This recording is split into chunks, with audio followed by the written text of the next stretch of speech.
Hello my friends, it's the Game Boy Geek here. Today we go way back to the year 110 AD in Rome, where the emperor is Emperor Trajan.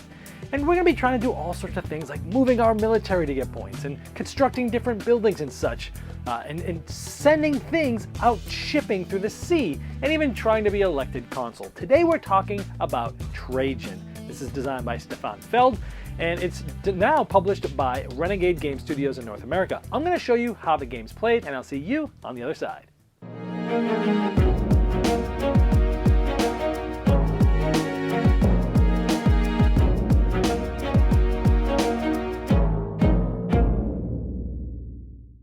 The object of the game is to get the most points, and there's many ways to score points, but the main ways are by taking specific actions to activate certain Trajan tiles, by moving your military leaders and legionnaires around the different provinces to gather points, to gather different construction tiles to get points, and to set collect for many of the same types, to turn in different commodity cards, either equals or not equals, to get specific amount of points, by fulfilling different bonus tiles, and by advancing up the Senate track.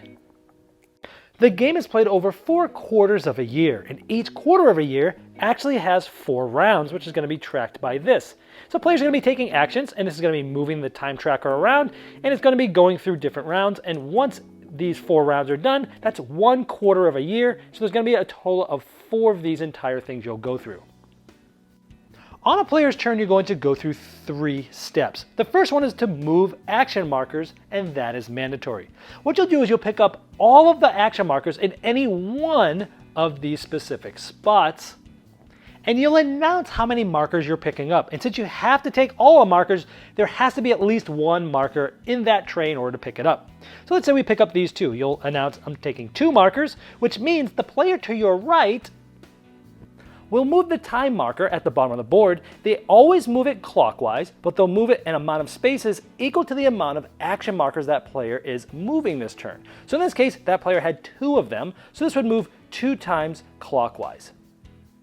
Then you're going to place those markers clockwise, always clockwise from where you took them, but you get to say which one goes where. So I could put this one here and this one here, or I could have done it the other way. So let's say we do this and this. Now, optionally, if when you take those markers, you want to place them like this to help remember how many markers you've actually taken for the person to move the time track, that's fine as well. But we're going to do this. The last spot that you place a marker is known as the target tray. Now, at this point, if you fulfill the demands of a Trajan tile that's attached to that tray, you can essentially complete that tile. Now, all of those will give you a certain amount of victory points, in this case 9.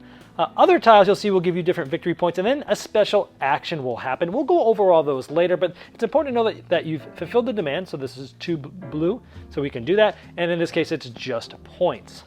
Then after possibly completing a Trajan tile, you can optionally take the action associated with that target tray. And since that action had this icon on it, the forum action, you'll take this action on the board. And this allows you to take any one of the forum tiles that are still there and add it to the respective spot on your player board. So for example, let's say we took the helmet. You'd place it right on the spot on your board like this. The green forum helmet goes just like that. Now keep in mind, we took that action because the target tray had that action associated with it. Then it would go to the next player's turn clockwise. Keep in mind, when it comes back to us, we cannot take anything from here because there's no action markers in that tray. But if we took from either of these 2 trays, we'd pick up all 3 and drop 1 in each spot clockwise, activating the last tray just as shown. So now I'm actually going to go over what all these other different actions are, assuming that you had just activated that tray. Let's talk about this Trajan action.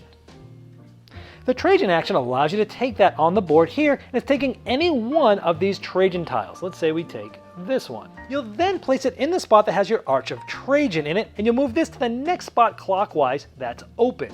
So you go just like this. The next one is the Senate action that has the scroll on it. And you simply move your disc 1 spot to the right and gain the points you see here. In this case, it would be 2 points. Let's say it had looked like this, and I was here and I took that action. I would go on top of this next disc and I would get 3 points. Next, we're going to talk about the construction action. You have 2 options with this action. The first one is to take any one of your workers and place it into this worker camp. Why would you want more than one of them here? Well, let's talk about the second option. Instead of recruiting a worker here, as I just showed, you can assign one of your workers from this worker camp to this area. Now, if it's your first worker out there, you can place it on any of these. And when you do so, you'll take that tile. Let's just say we put it in this spot right here. We would put this here. Now we would take this tile and we would place it on the corresponding spot, and you'd immediately get these victory points. Now, if it's your first tile here, you also get a bonus action. Whichever action you're covering up, you get to immediately take that action. They're all the same actions that we've been going over. If you get more than one of the same type, you simply stack it. You're actually trying to get 3 or 4 of the same types, because that will be big points in the end of the game that we'll go over later.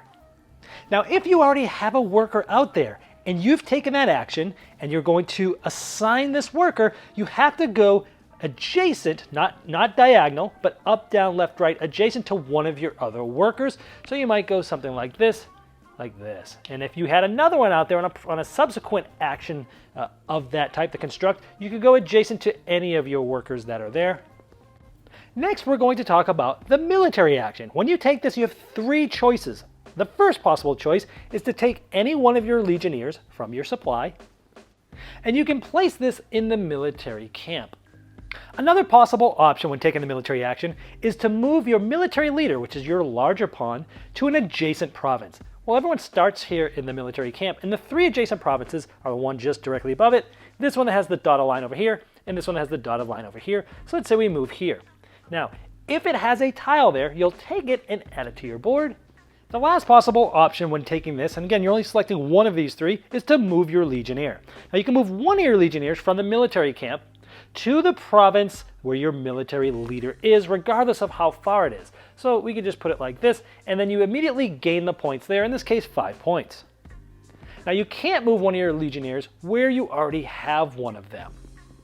And the final action we'll talk about is the Seaport Action. You actually have 4 options for this action.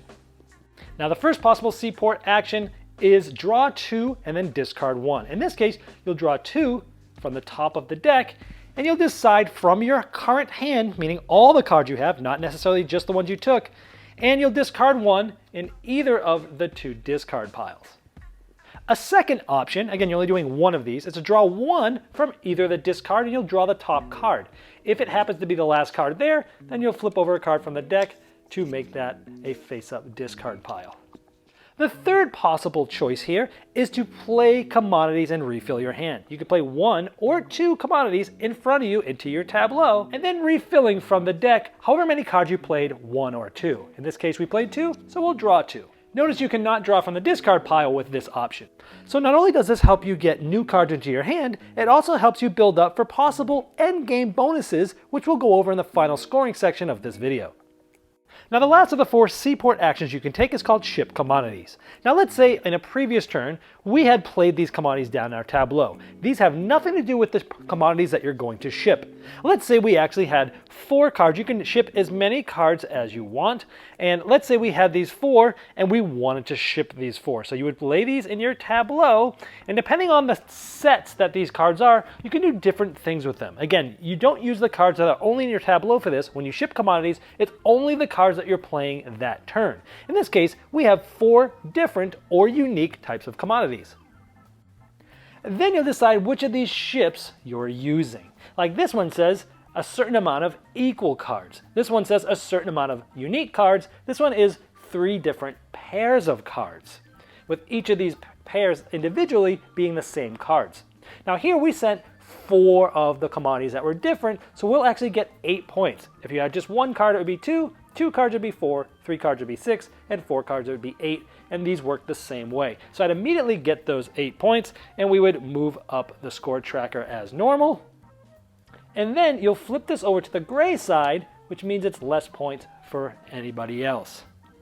Now, turns will continue in clockwise motion like this until this time tracker either gets right on this arrow or passes it. That will be the end of the round at the end of that player's turn.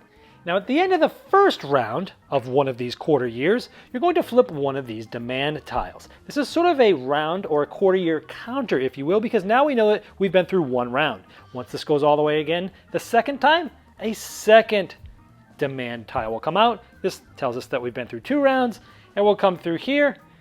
Again, it'll be 3, and when we come back the last time, if this would have been the 4th round, if there are 3 demand tiles out, then we know that this is the end of this first quarter year. So at the end of this quarter year, every player is going to have to pay these demands or they're going to have to lose points. So let's see how that happens. Now let's say this is how our board looked like, and these were the demands for this quarter year. They want 2 torches, which is religion, and 1 helmet, which is games. So what you have to do is spend a forum tile of that matching type to pay that demand. So this is 1 helmet, so we would pay this and discard it out of the game, and this allows us to make that demand.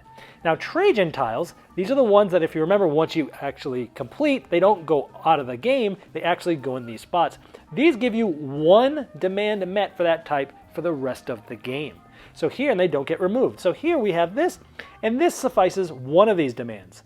Now I would have needed a forum tile of this type to suffice the second demand. So this means because this tile met this one, our Trajan tile meets this one, we don't have this, so we're missing 1 of these. On the bottom far right of the board next to the time track, you'll see these 3. If you're missing 1 demand, you lose 4 points, 2 demands, 9 points, all 3, 15 points. You update the scoreboard for everybody right now. Next, you would elect the consul and vice consul in the Senate. You'll see who has the most votes. Both of these players have 5 votes. But some players may have these Senate forum tiles that add to those votes. So this player would have had the 5 from the board and 4 more here, they would have had 9. Now whoever has the most votes gets their first choice at 1 of these bonus tiles, and they'll take either 1 of these and they'll add it yellow side up next to their board. Whoever's in second place will take the remaining bonus tile, but they'll take it gray side up and place it in front of their board. Then we will remove the top quarter year tile to show what quarter year it's in, and remember there's actually 4 of these that you'll go through in the whole game. And so if we were actually in the 4th at this point, and this was gone, we would go to the end game and final scoring. First, you're going to get 1 point for every commodity card that's still in your hand. In this case, 2 cards, so 2 points. You'll get 1 point for each worker in the worker camp. You'll get 1 point for each legion in the military camp. You'll then get 1 point for each of your Trajan tiles that's in your action circle. Then you'll get points for set collecting the different construction tiles. If you have 3 of the same, you'll get 10 points. If you have 4 of the same, you'll get 20 points. You'll also get points from any bonus tiles you have, keeping in mind that the gray side is worth less than the yellow side, and these do different things. For example, you'll get 9 points if you have at least 1 forum tile with this on it. And at this point, whoever has the most points is the winner. If it's tied, whoever's furthest on the Senate track wins. Remember, if they're still tied there, whoever higher wins. All right, well there you have Trajan. Now let me first talk about the things I liked about this game. It uses that mechanism from a very old game, an ancient game called Mancala. Now, even more recently, a game called 5 Tribes came out by Bruno Cathala, and I love the way that Mancala mechanism worked. And this was done before that, but also in a very interesting way. This is my favorite part about this game, the whole Mancala mechanism, the action selection, moving things around. And it's so cool because not only are you trying to do this to select your action now, but you're setting up a lot of things for later. You're setting up different colors to be ready for the Trajan tiles that are there so that you can go and activate those and get points and abilities. But you're also thinking about future turns and saying, you know what, I'm going to want to do this action later. I need to move some of these around here, so it'll be exactly a certain amount here, so that then I'll be able to take those and do this action later. And so that whole puzzle of the Mancala thing is my favorite part of this game for sure.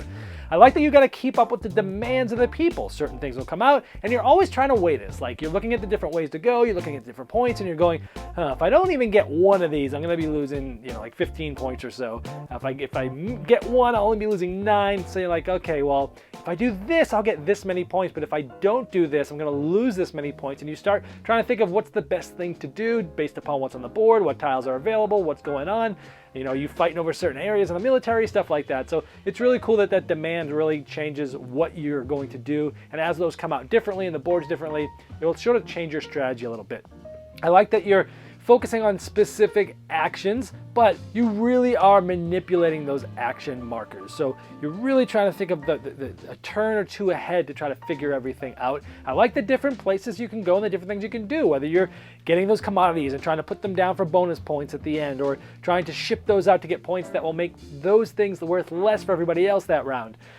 Going through the military and going around and getting tiles and getting points, or constructing things, which is going to give you some special actions right away, or getting big endgame bonus points, or moving up that Senate track. So I like that there's a bunch of different things that you can do, and you're going to be sort of trying to figure out the right time to do those different things or work down those different tracks. I like the endgame bonuses. It gives you sort of a thing to focus on, and it was all very interesting. Now, I'm not usually a big Feld fan. I find his games to be very non-thematic and very dry and not that exciting. And this one is pretty themeless and dry, but I really like it. I don't know why. It's just, for all the reasons I mentioned, I guess some games I give a pass to that for, and some games I just go, wow, this really hit my brain right. Anything negative about the game? I think the game badly needs a player aid. There's some actions like the Seaport Action there, the shipping action, where you've got 4 different possibilities of things to do, and it's just hard to remember all the little ins and outs of all those. So it'd be really good to have a player aid to have all those sort of things there, the different actions you can take, some of the bonus points, the end game scoring, stuff like that to have in front of you. Also, setup takes a long time in this game. There's a lot of bits. Unless you have everything sorted out, all the different Trajan tiles, all the different player pieces, all the different construction tiles, the forum tiles, all that stuff, it'll be faster, but there's still a lot of maintenance to get this game up and off the table as well. So probably won't get, to the table as much as maybe some other games because it takes so long to set up.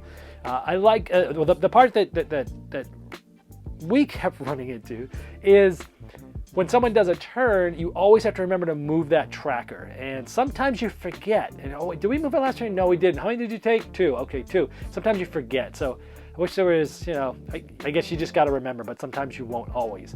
And also, dropping those action markers, because you're dropping them and setting them up for future turns and possible Trajan tiles, there's a lot to think about. And people with analysis paralysis, that can really bog them down and slow the game down. So if you play with analysis paralysis people, just be known that this has the ability to make their brains burn. Overall, I really enjoyed the game. This is known by many people as Stefan Feld's best game. And I'm not sure if I like it better than Castles of Burgundy or not, but it's definitely in that same league, and that is Trajan. The overview in this video was shot on a Watson model Game Topper. Upgrade every game you play with the ultimate gaming accessory. Game Toppers, shipping now. Check them out at GameToppersLLC.com.